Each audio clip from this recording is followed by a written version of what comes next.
Muy buenas noches y bienvenidos a Los Informantes. Soy María Elvira Arango y aquí estamos como siempre, como todos los domingos, con tres grandes historias.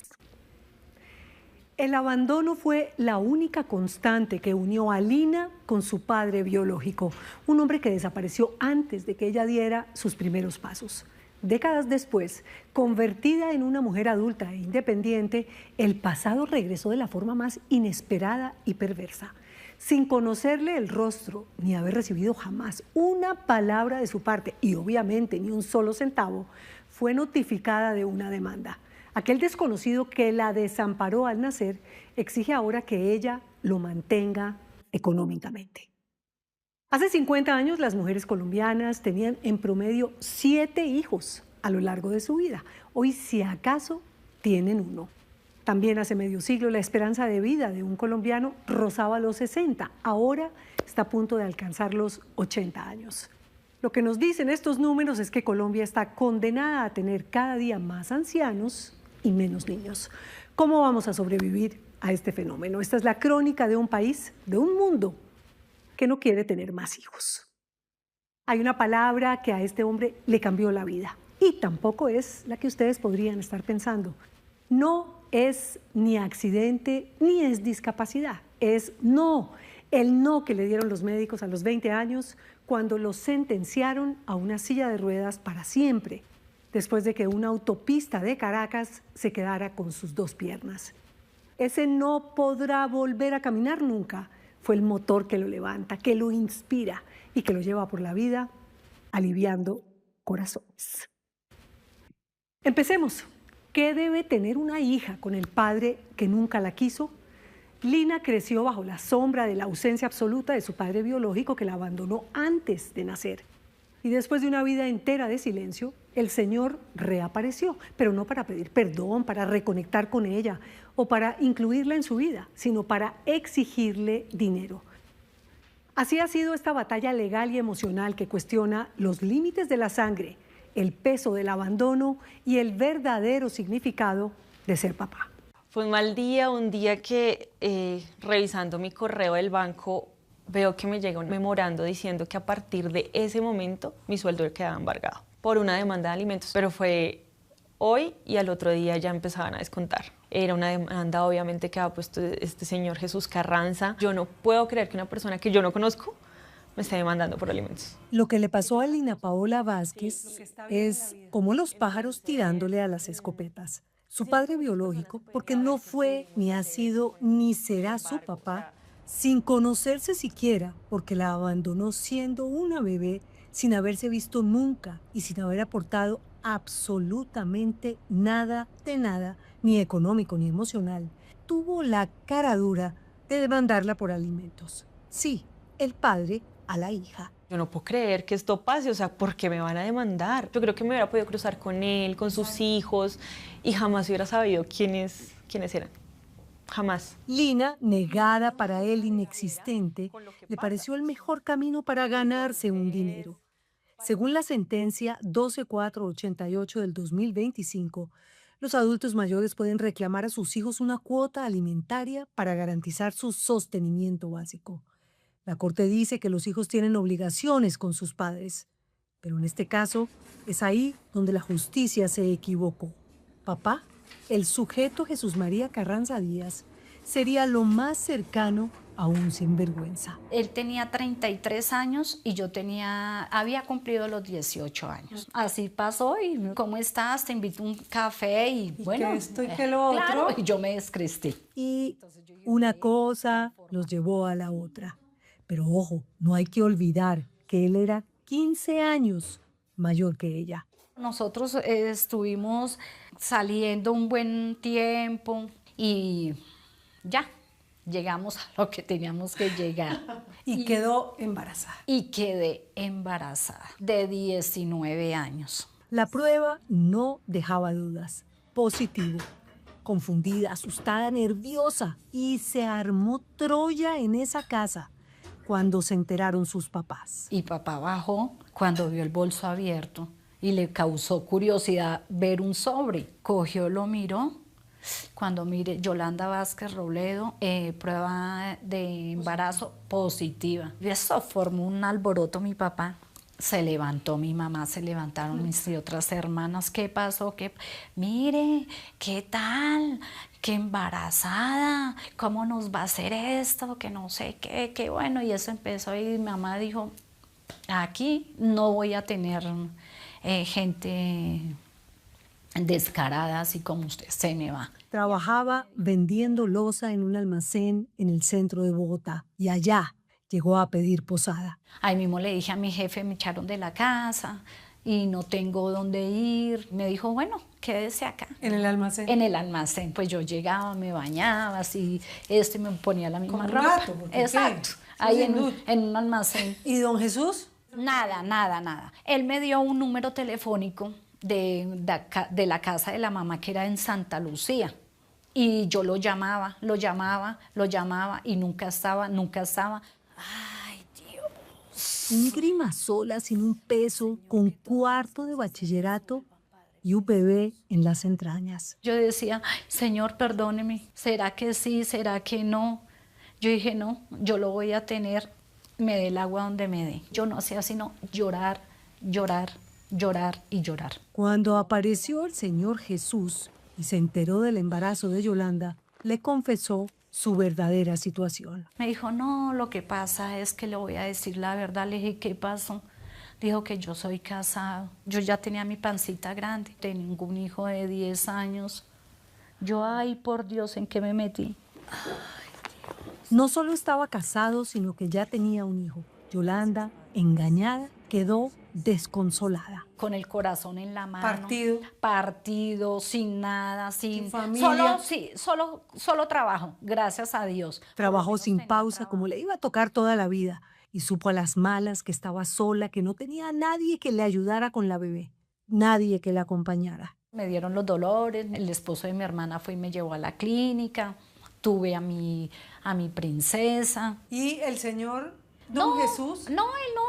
Ni el parto, ni el edad, ni nada. Ni decir, venga, le compro unos pañales, venga, ¿qué necesita usted para el parto? Usted necesita una pijama, necesita un cepillo de dientes. Nada. ¿La conoció? La conoció como de mes y piquito. Y cuando yo le dije, ay, venga, voy a registrar la niña, no apareció, se perdió. Yolanda sumó a la estadística. Se convirtió en una de las 4.7 millones de madres solteras cabeza de hogar que hay en Colombia. Entré a trabajar, otra vez dejé a mi Paulita de 40 días. ¿Y vuelve otra vez a vender la loza? Y volví al mismo almacén a vender la loza. Eso sí, de pronto me da como, hay veces como tristeza. Ni una foto de mi hija. A Yolanda no le alcanzaba su salario para nada. Yo toda la vida me gané un mínimo y mi primer mínimo fueron de 5.000 pesos. Con eso pagaba arriendo, con eso pagaba la cuidada de Paola, los buses. Habían días que, a usted que le diga a un hijo, mamá, tengo hambre. Y uno sin ni siquiera para un bus. Ya miro ya qué hago.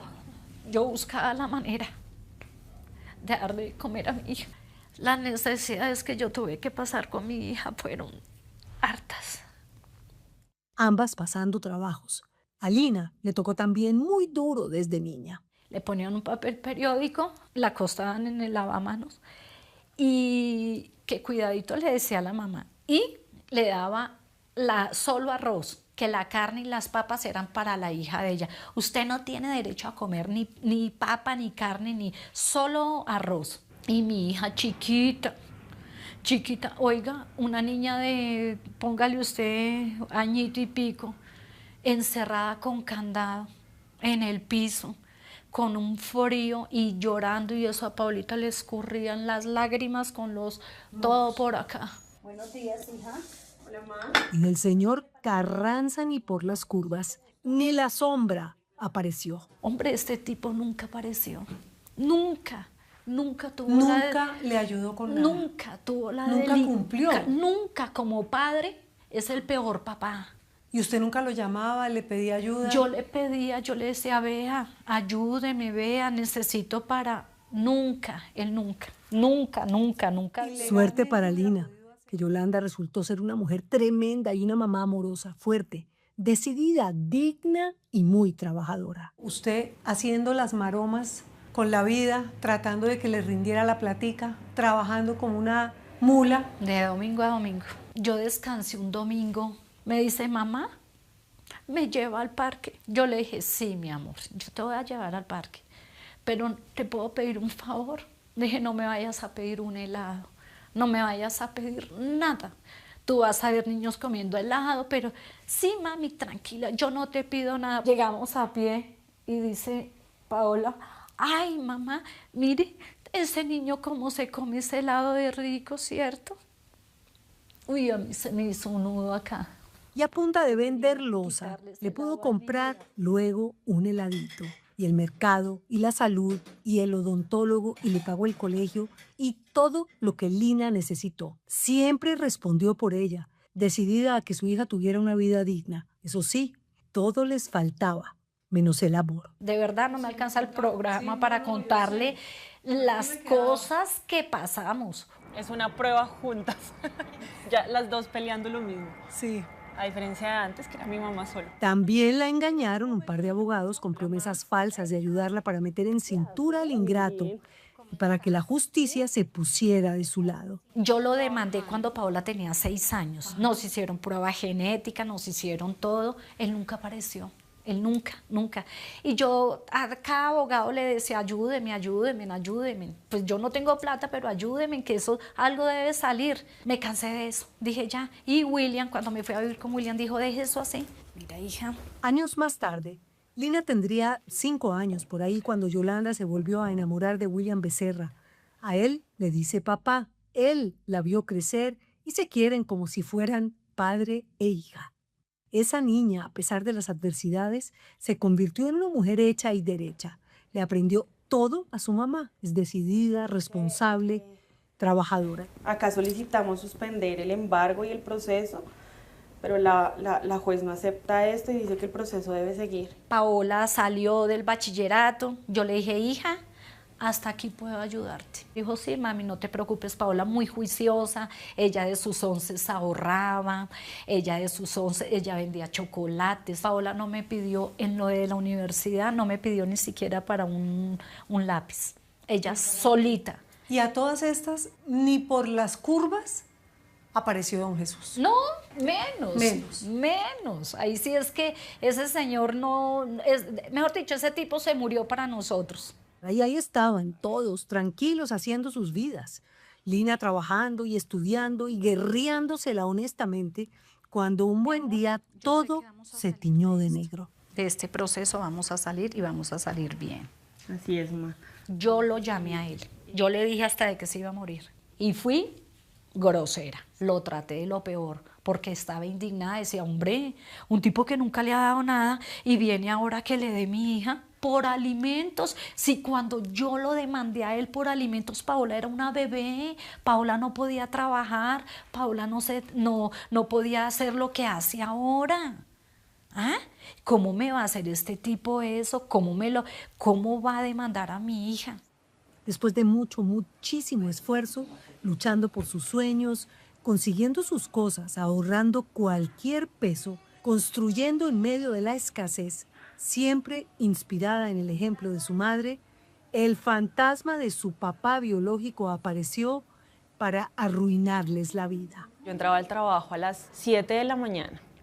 Tenía que salir de mi casa a las 5. Salía yo de mi casa con mi maleta, con mi bolso, con mis tacones, toda emperifollada. Trabajaba hasta las 4:30, empezaba a estudiar a las 6, salía a las 10 de la noche y volvía a llegar a mi casa a medianoche. Yo normalmente dormía 4 horas y así lo hice por 5 años. La primera profesional de la familia. Así es. Ese título, yo siento que ese día que llegamos a recibir ese diploma fue como ¡uf! Dios, lo logramos todos. Desde hace 16 años trabaja en un banco en la unidad de seguros. Cuando recibió la notificación de que su salario estaba embargado, Jesús María Carranza la demandó por alimentos. Y cómo no, todos se llenaron de indignación. Inmediatamente él me empieza a citar a comisarías, a pedirme plata, a llamarme, que yo le tenía que dar porque si yo no le daba, él me iba a dejar en la calle, que me iba a hacer sacar de mi trabajo, que me iba a quitar mi casa, todo, que me iba a dejar literalmente en la calle. En una de las audiencias, a mis hijos no los quiero tocar, y todo el tiempo era, y necesito más. Para rematar, esa persona tiene otros 2 hijos que sí crió y a los que no demandó. Atando cabos, ellas llegaron a la conclusión de que todo era una venganza. Si Yolanda lo había demandado por alimentos, sí, cuando la niña era una niña y ella necesitaba todo, él ahora se desquitó con ambas. Yo no puedo creer que literal yo esté manteniendo una persona que no conozco. Y peor aún, una persona que no tiene la necesidad, sino que lo hace por pura y física maldad. O sea, eso no tiene otro nombre. ¿Qué tal? Sin embargo, más adelante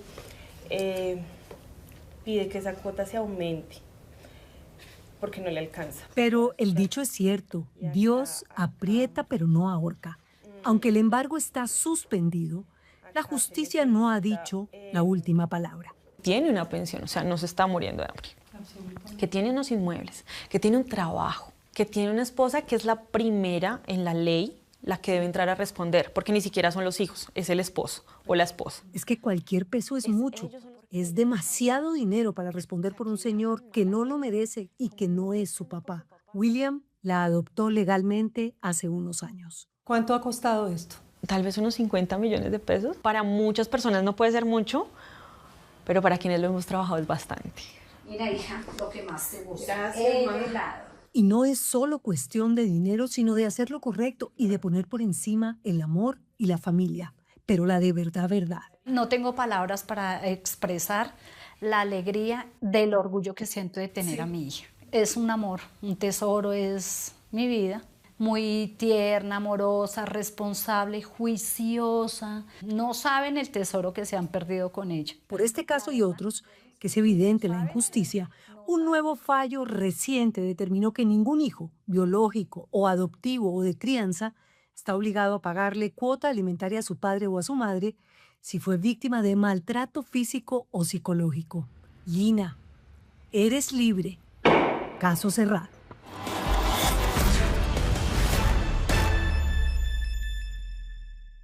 Pero Lina y Yolanda siguen esperando justicia. Es urgente que se revisen nuevamente las pruebas para que puedan emitir el fallo definitivo. Por favor, ya ha sido suficiente de tanto dolor. Los espero después de comerciales. El pueblo más pequeño de Colombia y las consecuencias del bajón en la tasa de natalidad. Cada vez hay menos niños y más viejos. Ya nos vemos. Hay un pueblo escondido entre las montañas de Boyacá que tiene apenas un puñado de cuadras. Una escuela con 5 alumnos y donde solo 4 recién nacidos fueron registrados en el último año. Un pueblo que es el reflejo de un fenómeno nacional, de un fenómeno mundial, un bajón dramático en la cantidad de nacimientos y un aumento también dramático en la expectativa de vida. Diego Rubio recorrió las calles solitarias de Busbanzá, el pueblo más pequeño de Colombia. Así es la verdadera tierra del olvido.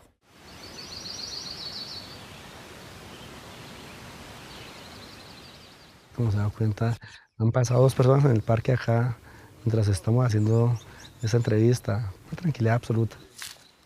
Dicen que entre más chiquito el pueblo, más grande el infierno. Pero para los habitantes de Busbanzá, un municipio campesino escondido entre las montañas de Boyacá, resulta todo lo contrario. Disfrutan de su pueblo pequeño, silencioso, pausado. Y que el ser más pequeños no satanizarlo porque no hay, sino exaltarlo y mirar cómo le sacamos el provecho a esta condición que tenemos tan particular.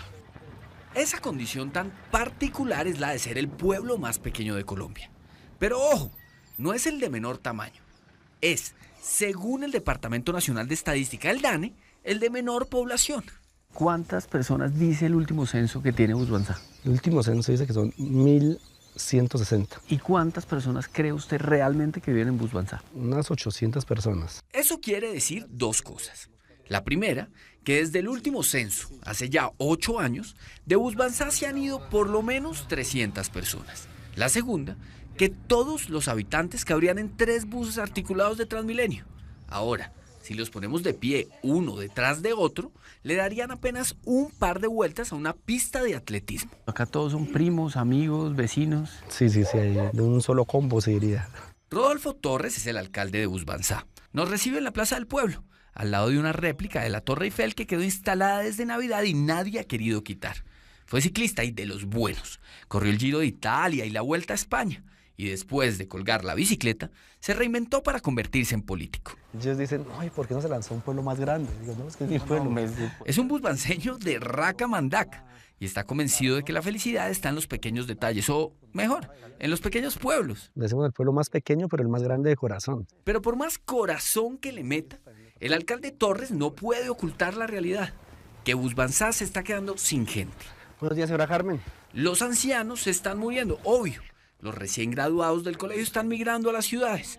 Y los pocos jóvenes que se quedan parece que ya no quieren tener hijos. ¿Cuántos nacimientos hubo acá en el 2024? 3 nacimientos. ¿Y en el 2025? 4 nacimientos. ¿Y cuántos proyectados para el 2026? Yo no he visto ninguna mujer embarazada por acá. Tenga conocimiento 3.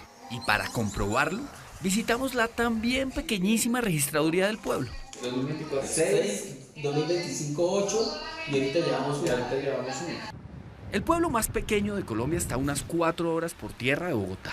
Se llega por una típica carretera boyacense, llena de ciclistas y también de camiones cargados con papa, yuca y zanahoria que serpentean entre montañas de todos los verdes. Temprano en la mañana, solo un par de vecinos se dejan ver en el parque principal. Por la tarde, en cambio, solo otro par de ancianos ocupan el mismo parque. Las calles permanecen vacías, no se ve a nadie entrar ni salir de las casas.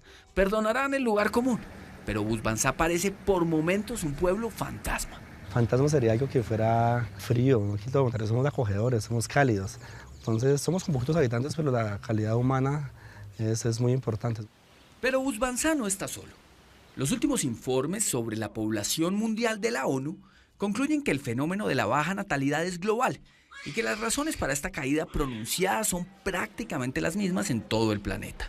La idea de no querer traer un bebé a este mundo en tiempos de cambio climático, la inestabilidad laboral, los altísimos costos de la vivienda, la educación y el cuidado de un niño, el acceso a métodos anticonceptivos fáciles de usar, la búsqueda de una vida más libre, con más viajes y más tiempo para el ocio, pero con menos ataduras y responsabilidades.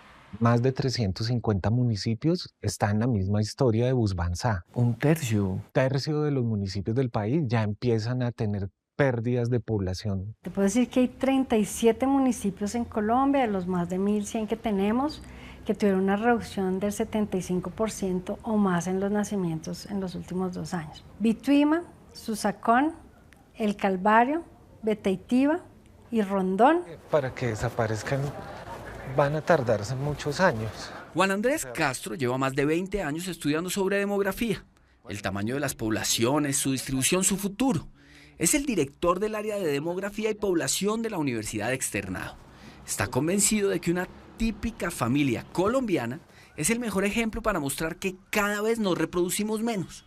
Mi papá viene de una familia de 12 hermanos. Mis hermanos y yo somos 3. Nuestros hijos ahora son 2 por cabeza. Por cabeza. Pasamos de 12 a 2 en 2 generaciones.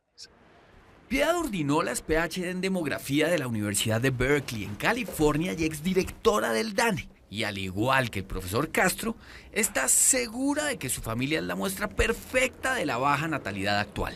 Mi abuelita tuvo 18 hijos. Mi mamá y mis tías tuvieron más o menos en promedio 3 hijos. Y ya seguimos con mi generación. La de mi hermana y mis primas, pues ya tenemos algunas que nunca tuvieron hijos, nulíparas, los llamamos los demógrafos, hasta otras que tuvimos 2 hijos más o menos.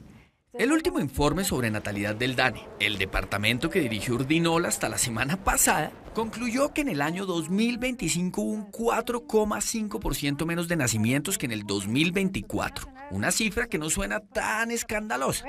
Tenemos ya una muy baja fecundidad, 1.0 es el promedio en el total nacional.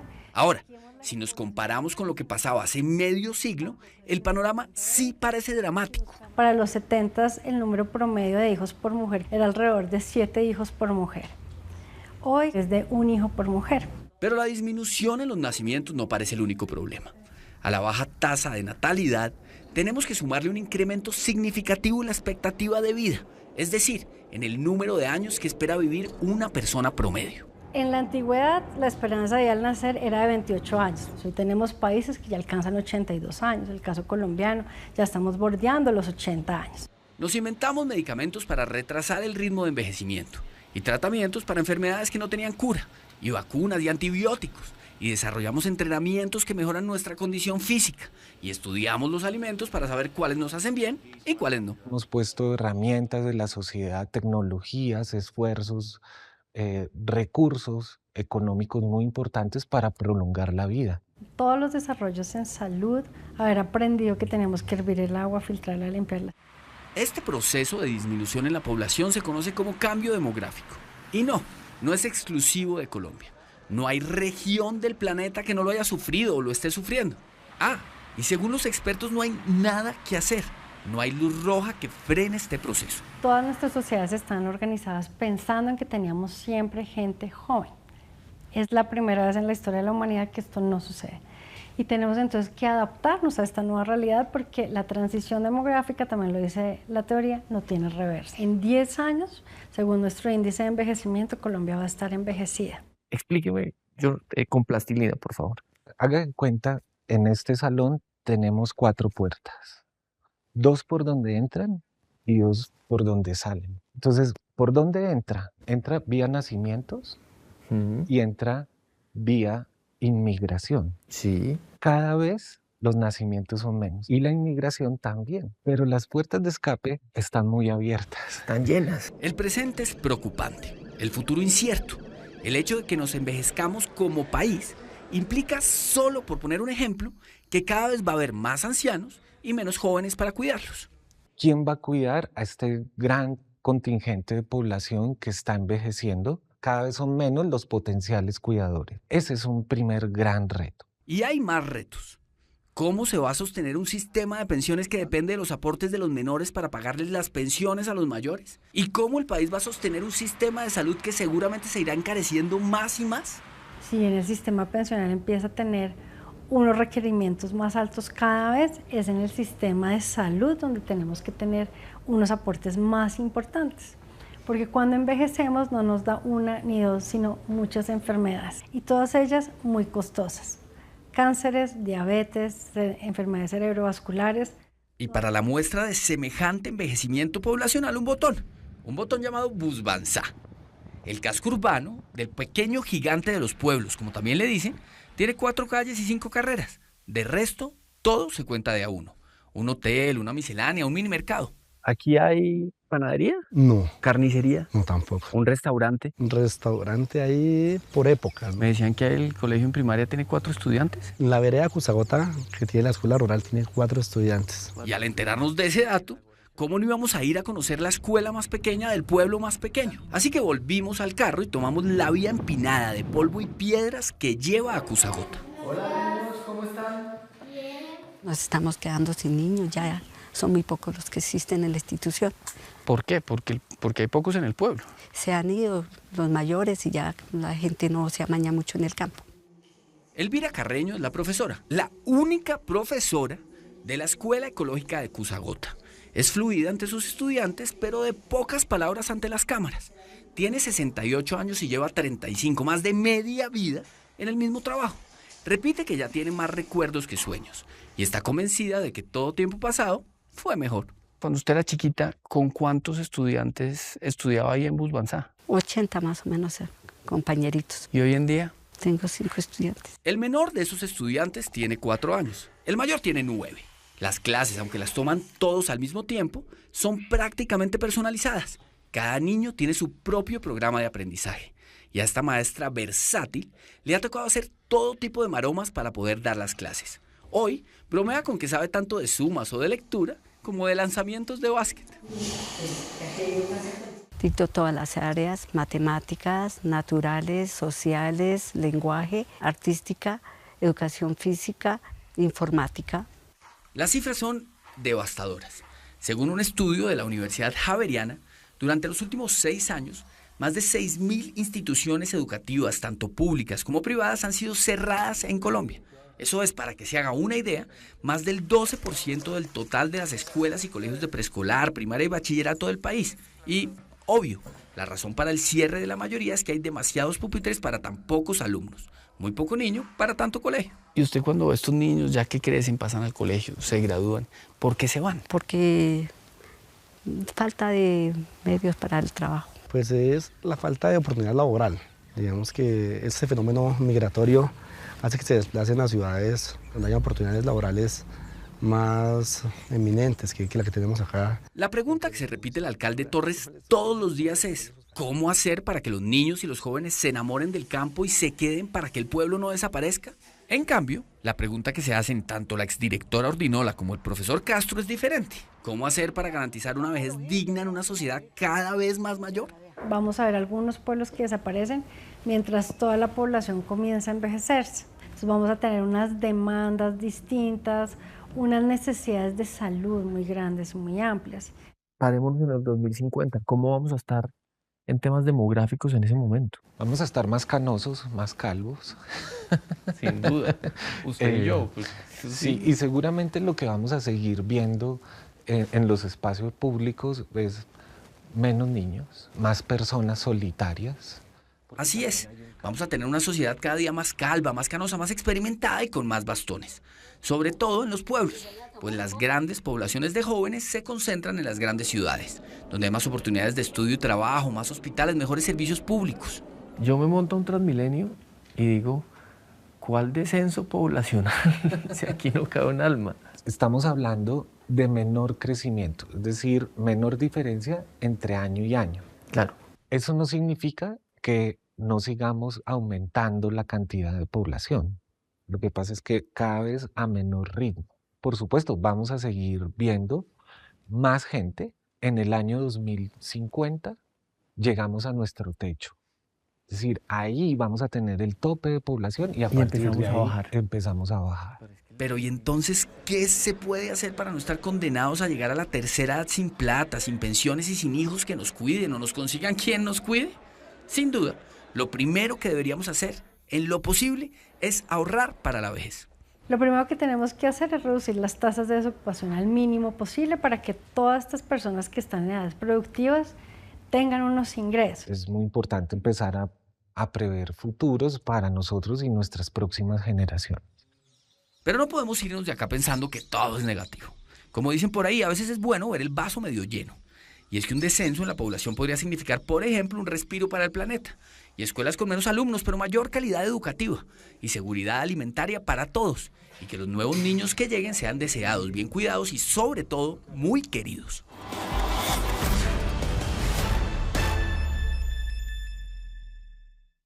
Hay países como Japón, por ejemplo, donde más de un tercio de la población ya pertenece a la tercera edad. Colombia llegará a cifras similares en unos 30 años. Hay que prepararnos desde ya. Los espero después de comerciales, también como una fuerza de la naturaleza. Juan Pablo dos Santos y la inspiración para sanar las heridas del terremoto. Los espero. Queda bien comparar a Juan Pablo dos Santos con el hombre biónico. Tiene un par de piernas que no tienen límites y que lo mueven como si fuera otra fuerza de la naturaleza. Además de 1000 heridas, el terremoto dejó cientos de amputados y él intenta aliviar con su historia y con sus energías, sobre todo a los niños. José Monsalve se lo encontró visitando hospitales, una carrera por ayudar en el peor desastre que ha vivido Venezuela en los últimos años. Algunos médicos y ortopedistas en Venezuela me dijeron que sería imposible por el nivel de mis amputaciones. En la pierna izquierda solo 8 centímetros de fémur, en la pierna derecha solamente 6 centímetros de tibia, articulaciones muy limitadas, cadera, pelvis, fémur comprometido. Me dijeron que pasarían años en los que tendría que acostumbrarme a mi silla de ruedas. Hoy es un maratonista, un motivador y un líder que quiere movilizar ayuda para los cientos de niños amputados por el reciente terremoto en Venezuela. Hace 6 años la medicina le dio una sola sentencia, la silla de ruedas perpetua. Si algo me caracteriza es ser terco y testarudo y tratar de utilizar los no que me dice la gente como ese combustible para luchar por demostrarle a ellos y a mí que sí puede ser distinto. Juan Pablo dos Santos Fernández tiene 27 años y desde aquella noche pelea la misma batalla. Para demostrar que adquirir una discapacidad no es el fin de la vida y por el contrario puede ser el comienzo de una nueva que te despierte las ganas y te apague los miedos. Para entender a este hombre terco hay que retroceder años hasta el Juan Pablo niño, el que soñaba con una sola cosa. Desde que tengo uso de razón, con lo único que soñé y en lo único que pensé fue con ser futbolista. A los 17 años sufrí una lesión muy grave en mi rodilla. Fue como el fin del sueño y me sentí condenado a hacer lo que me tocaba. El fútbol se le escapó entre consultorios, aceptó un trabajo que no quería y una vida que no había elegido. Se resignó. Había hipotecado mi vida, porque estudiaba algo que no me gustaba, trabajaba en algo que no me gustaba. Sin darnos cuenta, estamos luchando y luchando por cosas que en verdad ni siquiera queremos. Ese era el Juan Pablo antes de perder las piernas. Pero el cuerpo y la mente le cambiaron de golpe la noche del 8 de septiembre de 2019. La escena, cómo no, le quedó grabada con fuego. ¿Qué fue lo que le pasó? Salía de casa de quien era mi novia en ese momento de celebrar el cumpleaños de sus padres, picamos una torta. A unos 5 minutos de haber salido, 3 motorizados en la autopista, uno en el carril del medio. Cuando lo veo, está muy cerca, tenía las luces apagadas. Yo giro rápido al carril de la izquierda y cuando me paso el carril de la izquierda, choco contra la defensa de metal de la autopista y la defensa entra por dentro del carro, comprometiendo ambas piernas. Tenía 20 años, estaba en shock, pero consciente. Lo vio todo. Mi pierna derecha ni siquiera llegó a la clínica. El carro comenzó a dar vueltas y después de unos 5 o 10 minutos, las personas que me acompañaban dentro del carro, a quienes gracias a Dios no les pasó nada, me ayudaron a salir. Sus amigos lo sacaron del carro y lo llevaron a una clínica privada. En su familia nadie tenía cómo pagarla. Estuve 40 días en esa clínica luchando por mi vida, más de 16 intervenciones quirúrgicas, operaciones de fémur, cadera, pelvis, reconstrucción en mis muñones. Aparte se sumaba el no tener los recursos necesarios para pagar una clínica privada y la complejidad que existe en mi país con el tema de los hospitales públicos. Estuvo 3 días dormido. Al despertar, le aguardaba la noticia de que había perdido las piernas. Me desperté solo, eran las 3 de la mañana, comencé a gritar y entró una enfermera, me dijo que mantuviera la calma, que los médicos iban a hablar conmigo, que a las 6 de la mañana iban a llegar y que aparte iba a estar el psicólogo y mi familia para poder explicarme lo que había pasado. 3 horas a solas con la peor de las preguntas. ¿Por qué? ¿Por qué a mí? A las 6 de la mañana la primera persona que entró fue mi madre y si bien su cara estaba enmarcada en lágrimas y no paraba de llorar, tenía una sonrisa de oreja a oreja y solo me dijo, hijo, estás vivo. Me abrazó y se quedó un rato ahí llorando conmigo. En su familia esperaban que se derrumbara sin esperanza alguna, pero pasó exactamente lo contrario. Una de las cosas que les sorprendió a mi familia fue que yo reaccioné peor a romperme la rodilla y dejar de soñar con ser futbolista a perder las 2 piernas. Pues aceptar que mi vida ya no sería lo que era y que tenía que intentar que fuera lo mejor que se pudiera. Abrieron una campaña para costear algún tratamiento. Entonces apareció alguien, un benefactor que todavía hoy permanece anónimo. Un donante que hasta el sol de hoy no conozco y me dice que escoja la clínica en el mundo que yo quisiera y las prótesis que yo quisiera para que hiciera mi rehabilitación.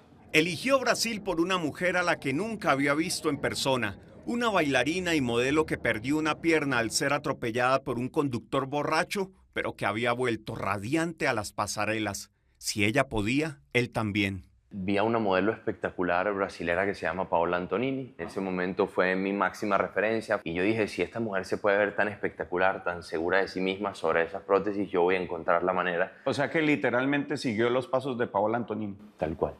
Empezó a dominar las prótesis, regresó a Caracas y dejó la universidad. Ahora tenía un propósito, superó la resignación. Mi vida comienza de la misma manera que la vida de cualquier persona. Creo que la diferencia es que yo en vez de ponerme 2 zapatos, me pongo las 2 prótesis. Abandoné la carrera, me dediqué profundamente a entender cómo podía hacer para rehacer mi vida, sobre todo desde el tema de la actitud, la mentalidad positiva. Sus prótesis son de alta tecnología. La rodilla izquierda es electrónica y está diseñada para darle estabilidad con poco esfuerzo. Me puse en un régimen de alimentación, comencé a entrenar, comencé a cambiar mi cuerpo. Muchas personas me decían, si tú puedes estar bien físicamente, yo también puedo hacerlo. El deporte que la vida le había quitado a los 17 volvió con sus piernas biónicas. ¿Y qué tipo de atleta es? ¿Qué disciplinas practica? De todas, carreras, comencé a hacer de 5, de 10, hice la media maratón de Bogotá, hice la media maratón de Madrid, después soñé con hacer un maratón. Las he utilizado para seguir adelante, para apasionarme por mi propia vida y aparte para que eso por consecuencia salpique de inspiración a otras personas que también quieren lograr. Y lo logró, ¿no? Ya corrió toda una maratón, ¿no? Sí, la maratón de Nueva York. Creo que soy el tiempo más lento registrado en la historia de la Maratón de Nueva York, 15 horas 21 minutos. Pero hubo una voz en Colombia que multiplicó la suya, la de Daniela Álvarez, la ex reina, presentadora y modelo que perdió parte de la pierna izquierda por una isquemia y que no se quedó postrada. Daniela Álvarez me dio la voz que yo no había tenido la capacidad de encontrar. Después de haber conocido a Daniela, he recibido muchas invitaciones a Miami, conferencias en Colombia, en México, en Estados Unidos, para seguir mejorando en esa formación que quería llevar a los jóvenes que sufren una amputación. A Daniela Álvarez desde hace años le cuenta sus proyectos y hasta ahora no ha habido una vez en que ella le diga no. Su apoyo ha sido incondicional. Cuando quise soñar con una maratón, ella fue la primera persona que llamé. Ella me dijo que fuera hasta Colombia, fui hasta Colombia. Hice todo mi proceso de rehabilitación para aprender a correr. Allí me llevaron a las pistas de atletismo, me llevaron a los atletas paralímpicos colombianos. ¿Tú conoces a Daniela Álvarez, la colombiana? Qué espectáculo de mujer. No solo por su físico, sino por la actitud que ella tiene ante una situación tan compleja como es perder un miembro. ¡Hola! Juan Pablo ahora es un líder, todo un crack de la superación y la mentalidad estoica. Y ante el reciente terremoto empezó a visitar en los hospitales a los sobrevivientes que sufrieron amputaciones. Quiero decirte que habemos muchos aquí que queremos acompañar y ayudar a que ese camino sea más fácil y más ligero de tránsito. Uno de los primeros que conoció fue a este hombre que perdió la pierna derecha. Su pie y pantorrilla estaban aprisionados por los escombros y no dudó en desprenderse la extremidad para poder auxiliar a su hijo pequeño en medio del terremoto. ¿Se puede salir para el lado? Sí, claro que sí. Y me dijo que desde que él escuchó la voz de su hijo, él sabía que lo que tenía que hacer era arrancarse la pierna. No paró de tirar de su pierna hasta que pudo separarla. Arrancarla. Y después de arrancar su pierna, después de separarla, empezó a arrastrarse por los escombros como podía y acabar hasta que encontró a su hijo. Y él hoy que tiene a su hijo vivo, y ese hombre, yo sé que cuando tenga su prótesis, es una historia que contará desde el orgullo, desde la admiración y desde la mejor decisión que tomó en su vida.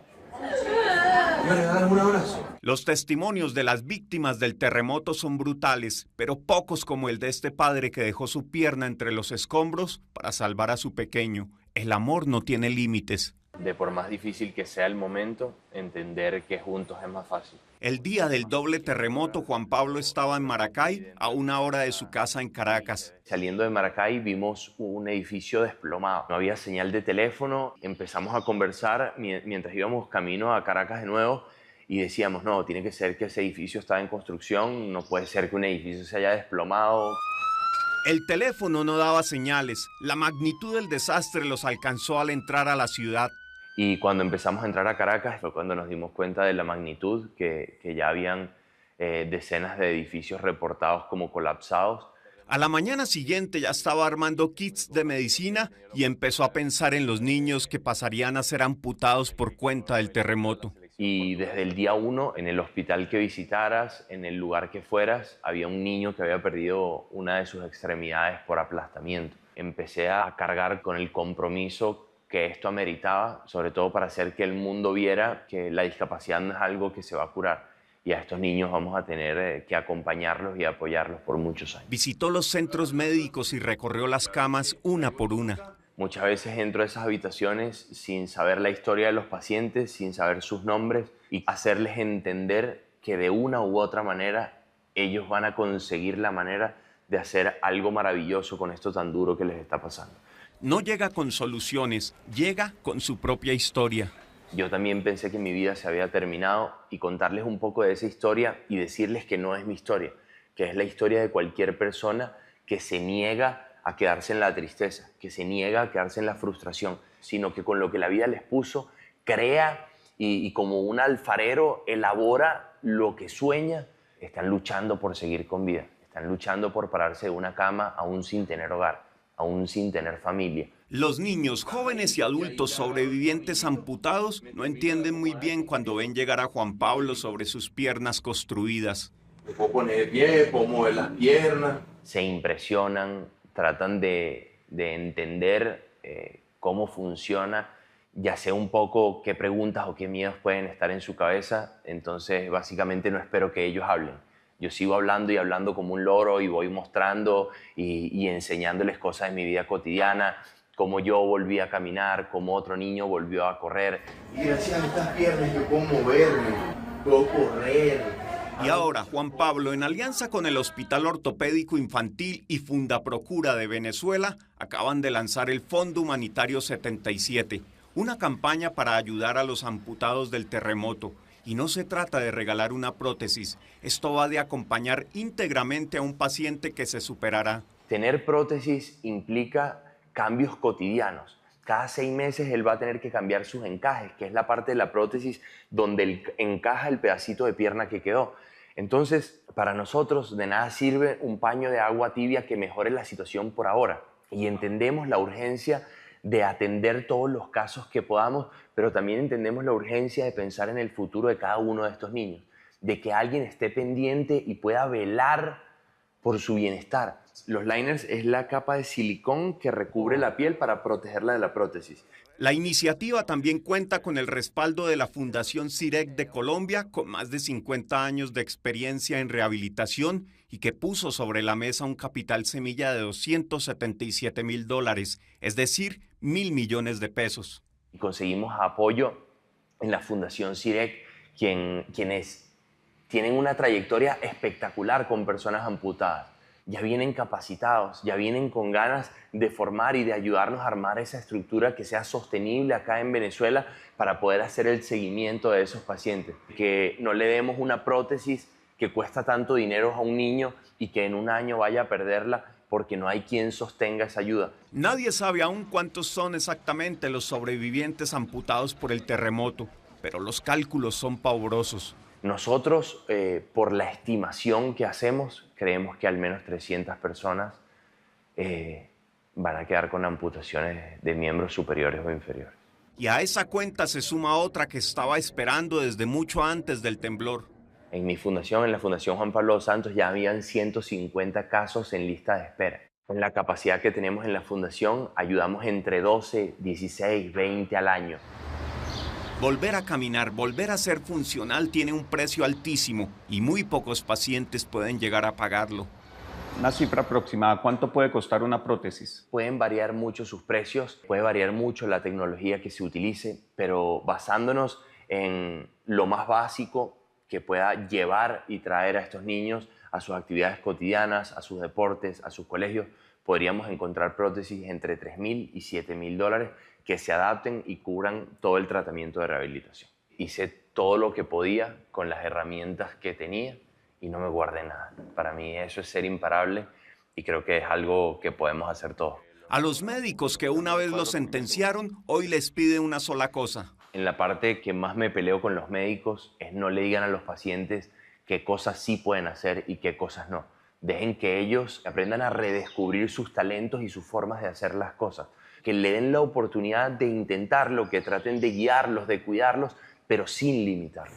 Este era el diseño que tú querías. A él ya nadie le dice que no puede. Por eso, ahora insiste por los otros, por cerca de 300 venezolanos, casi todos niños, que el terremoto dejó sin alguna extremidad.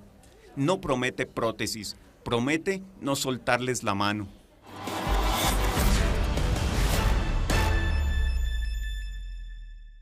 La iniciativa se llama oficialmente Fondo Humanitario 77, Fe sin Fronteras. Ojalá que muchos lo apoyemos para que todos los niños heridos gravemente por el terremoto puedan levantarse y tener, ojalá, un mejor mañana. Si quieren volver a ver alguna de nuestras historias, síganos en Facebook, en nuestro canal de YouTube, y ahora también las puede ver en Ditu. Descargue la aplicación y repítalas cuando quiera. Esperen séptimo día. El juicio del polémico caso por el homicidio de María Mercedes Génico entra en su recta final y estaría dando un giro inesperado después del testimonio de un testigo clave. No se lo pierdan. Nosotros nos vemos como siempre. Los espero el próximo domingo con otras 3 grandes historias. Buenas noches. Que descansen.